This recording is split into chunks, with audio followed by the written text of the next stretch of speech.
The Greenhill family just bought a new house in Olive Hill, Kentucky in August of 1958.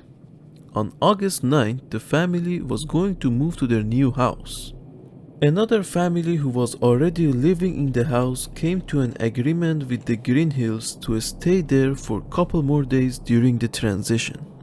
While the move was taking place on the Saturday, the 2-year-old Debbie Greenhill was playing outside the new house. At around 7:45 in the evening, Debbie's mother left Debbie alone for 20 minutes. When she came back, she couldn't find her. All the members of the house started searching for the girl, and after not finding her, they called the sheriff. After 2 days of searching, the law enforcement believed she was kidnapped. It's worth mentioning there was 2 heavy rainstorms right after Debbie's disappearance, which hampered the search effort. The area around the residence has thick bushes and vegetation, which makes it hard for a 2-year-old to get through. The new house is around 2 miles outside of town and surrounded by rolling hills. The sheriff asked the FBI for assistance. After FBI came to the scene and did some investigations, they stated there was no evidence of kidnapping. On August 13th, 4 days after the girl went missing, a National Guard searcher was roaming an area 3/4 of a mile from Debbie's residence when he heard a small girl crying. He followed the sound and found Debbie.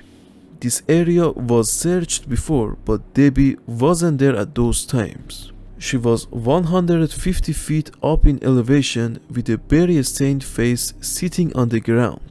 She was naked. Her body had insect bites and scratches all over it. Debbie was taken to hospital and a doctor examined her. The doctor said she must have lived on berry and there was no sign of malnutrition, although Debbie was very hungry. Debbie was in a good condition overall, despite being without food and water for 4 days. Debbie couldn't talk properly, so nobody understood what happened to her during the time of her missing. Nobody ever found out how Debbie dodged the searchers for 4 days and ended up where she was found.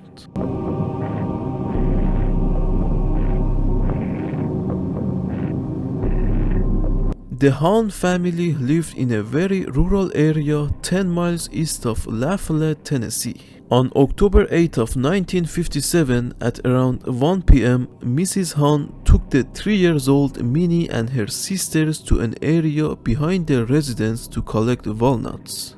Mrs. Hahn left Minnie with her 4-year-old sister just for a quick moment to walk a distance with the other girls. She told the two just stay there and she'll be back in a couple of minutes. Several minutes later, the mother came back and saw Minnie was gone. She asked her 4-year-old sister where she's gone, and she said Minnie decided to walk towards home.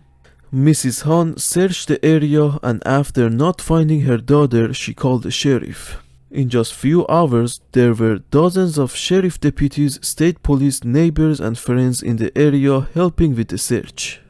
In 24 hours, there was 2,000 searchers in the area. On the second day, the sheriff asked for FBI's assistance. On the first few nights, the temperature dropped to the 40s.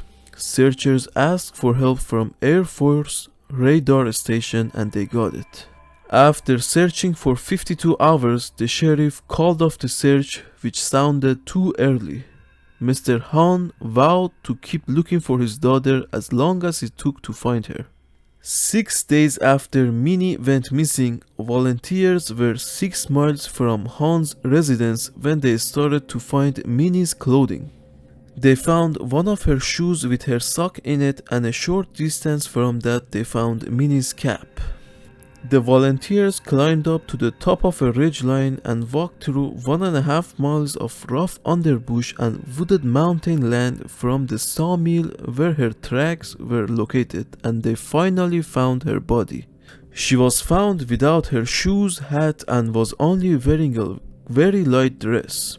An autopsy showed she was dead for 3 to 4 days. Remember, the area she went to collect walnuts was very close to her residence. There would be no reason for her to start going off trail and climb up a cliff.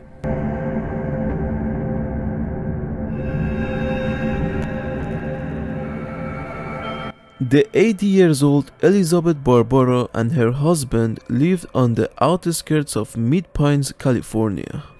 There is a valley close to their residence with vegetation and a lake.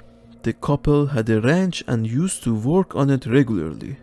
On January 8 of 1991, the couple was riding their tractor in their ranch when Elizabeth told her husband she wants to return back to their residence.